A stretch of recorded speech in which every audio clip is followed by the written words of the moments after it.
Where was Obi-Wan born? Obi Wan Kenobi, also known as Ben Kenobi, is one of the most beloved characters in the Star Wars franchise. Obi Wan Kenobi was a legendary human male Jedi Master who served on the Jedi High Council during the last years of the Republic and Imperial era. A nobleman, known for his skill with the Force, Kenobi trained Anakin Skywalker, served as a Jedi General in the Grand Army of the Republic, and became mentor to Luke Skywalker prior to his death in Zero BBY. But where was he born, and who was his family? The Jedi Temple on Coruscant found Obi-Wan at the age of 3 and started to train him as a Jedi, an unusually late age since younglings were typically identified within 6 months of their birth. Maybe they sensed Obi-Wan was to be a great Jedi someday, and that's why they trained him. The Order found Obi-Wan on the planet Stujon, located in the Stujon system. Stujon was a terrestrial planet with the atmosphere that consisted of breathable oxygen mix that could support human life. The world had a climate that supported the growth of grass. Not much is known about this place or where it's actually really located, but its system is the majority owned by humans, and Stujon itself is a lush, calm green planet.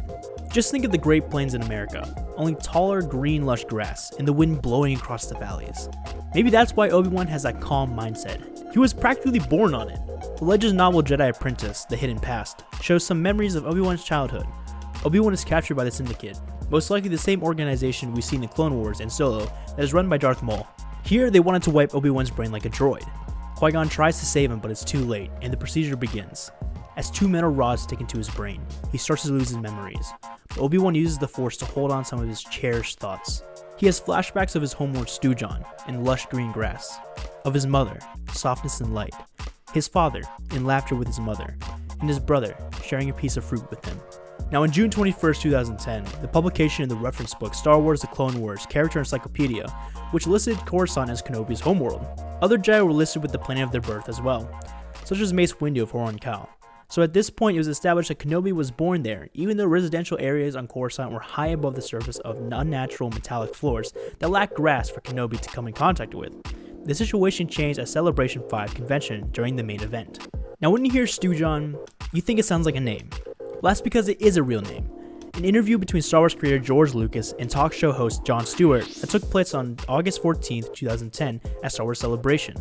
During the panel, Stewart asked Lucas for the name of Kenobi's homeworld, to which Lucas replied, Stujon, a tuckerization of Stewart's name. Here's a clip showing this interview. There is an inevitability to life, which is death, and you have to accept that. The problem with, and this is a mythological idea that goes way back into Hades, where if once you get power, it corrupts you. So if you say, Anakin, he fell in love with Padme, and became possessive of her, and got jealous and all those things. And then when he found out that she was going to die, he would do anything to stop that from happening, even to the point of making a pact with the devil to say, give me the power to save my wife, and I'll do your bidding. Well, he got the power to save his wife, but in the process, his wife, he became powerful, and the key to it is he says, okay, I can save you from dying. I can even rule the universe. I can take it. Everybody who gets the power wants to run the universe. They all want to be the emperor. So that's why there's only 2 Sith. There used to be a lot of them, but they all killed each other off. Because they were all fighting over who got to be the king. So it was always one Sith Lord and one apprentice. And the apprentice was always plotting to get somebody else to join him. Hey, you and me get together, we go kill the emperor. Right. So they're always doing that. So that when Anakin says, well, I'm powerful now, I'm even more powerful than Palpatine, I can take over the universe. I mean, it'll be the way I want it to be. Great. And of course, Padme says, my God, you're not the person I fell in love with. I don't love you anymore. And then he lost everything he had. So what I take from that is Jedis can't have one-night stands.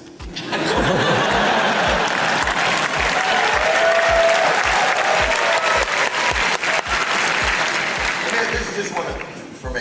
So Palpatine insinuates that Darth Plagueis taught him the power over life and death. And then he kind of insinuates, too bad that guy got killed in his sleep. Did he kill him in his sleep? In theory, yeah, he did kill him. He did? In his sleep? You didn't think I was paying attention? That's what apprentices do. Yes.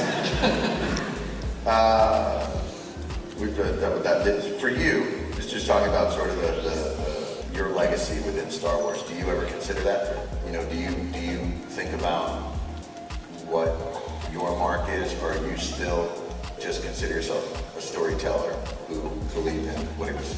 Yeah, I'm still a guy that just makes movies, you know, tells stories. It comes from the planet Stujon.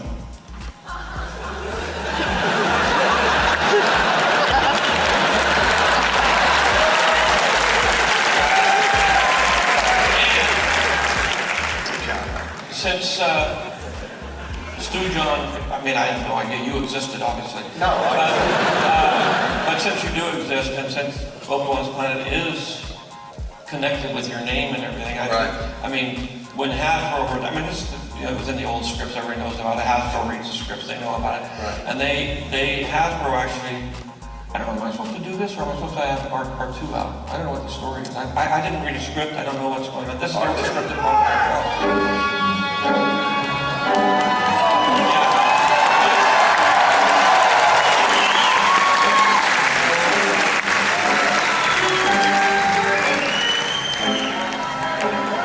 You will notice this very artistic hat. Hasbro, when they heard that there was a planet Stujon, made you into an action figure. no.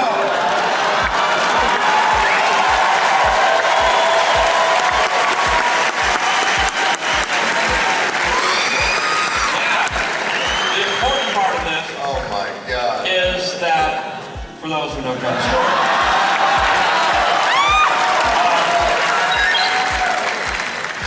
This action figure comes with two, not one, but two heads. Two heads. One looks just like he does right now. The other one has a goatee.